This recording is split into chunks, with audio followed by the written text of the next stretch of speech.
You won't believe it, but this is a true story. It happened to me. It is still happening to me, says Luke. Majesty and a bleak emptiness combine as the camera swoops over the spectacular winter countryside, encompassing the sharp carved edges of fjords with their dark, impenetrable waters, rises over vast and brooding black mountains and pans over the endless, long-shadowed landscape of the midnight sun. We were living in England because my dad was on assignment there from the State Department. England was pretty neat, but what I liked especially was it meant we could visit my dad's mother in Norway for Christmas. Nobody in England does any work for like 2 weeks over Christmas, so Dad said we could have an extra vacation with my grandmother. It was the first time she told me about witches, says Luke. Dissolving over the boy's voice, we now hear a woman's voice. She speaks with real intensity. Her English is almost fluent, but its very fluency with occasional false emphases makes clear that this is not her first language. The most important thing you should know about real witches is this. Listen very carefully. Never forget what is coming next. Real witches dress in ordinary clothes and look very much like ordinary women. They live in ordinary houses and work in ordinary jobs. Luke, 9 years old, sits in bed listening to his grandmother, Helga, tell him his bedtime story. Luke wears glasses and has 2 teeth fixed with a dental brace. He wears his hair long, and on one side of his head it rises in a tuft which annoys him and which he is constantly trying to flatten. Helga is an elderly, plumply energetic woman of immense character and charm.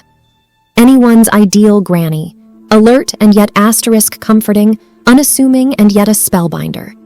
As she tells these tales with Luke huddled in the warmth of her arms, she puffs eccentrically on a small black cigar. The bedroom is simple, though there is evidence of a recent pile of Christmas presents hoarded onto the table, wrapping and cards carefully sorted. The room is in the eaves of a small Norwegian house, and snow is falling heavily outside.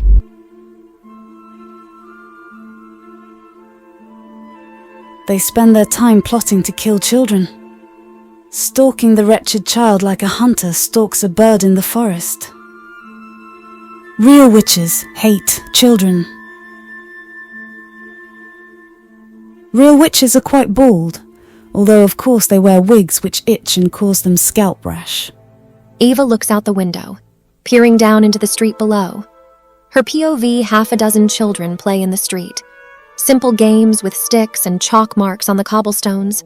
Just beyond the group of laughing children, a solitary girl of 9, Erica, sits on the gatepost of her house, watching enviously. On the window ledge of the kitchen, there are little lines etched into the woodwork with a knife. Groups of 7 vertical lines, each crossed out with a single stroke. As Eva looks down, she scratches a new line. Her victim has been chosen. Eva smiles as she looks down on her next prospective victim.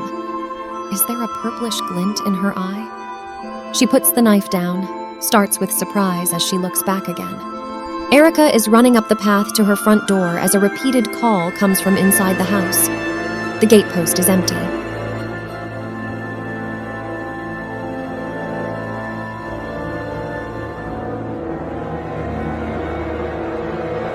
Erica's father is stern and straight.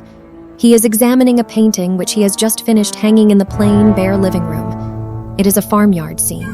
Some cattle, a barn, a small pond with ducks.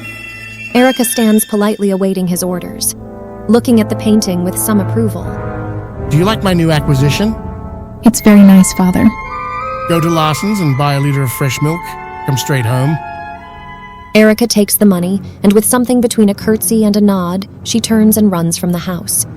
The father remains admiring his painting. Erica passes the children in the street and turns towards a long, narrow alley. It is a dark alley with darker doorways looming ominously on either side. The end of the alley is a mere sliver of light as the pathway curves sharply. Erica hesitates, hating this journey that she makes so often. She enters the shadowy and empty place with childlike unease, but she walks safely past the first and second doorways, dark holes in the old stone, with staircase rising to unknowable interiors. She passes the next doorways, closed and blank. Her pace quickens as she turns the corner in the center of the alley. A pair of stockinged feet in plain brown flat-ended brogues lurk in the next doorway. And then a gloved hand snakes out, grabbing Erica. Another gloved hand smothers her mouth, until only her frightened eyes can be seen. Erica is missing. Policemen are searching from house to house. Erica's mother and father stand by their gate, calling out her name. The children who were playing earlier search in garbage tips, behind fences and in backyards. For 6 weeks they searched, but witches do not murder children with knives or guns. That is for people who get caught. And witches never get caught.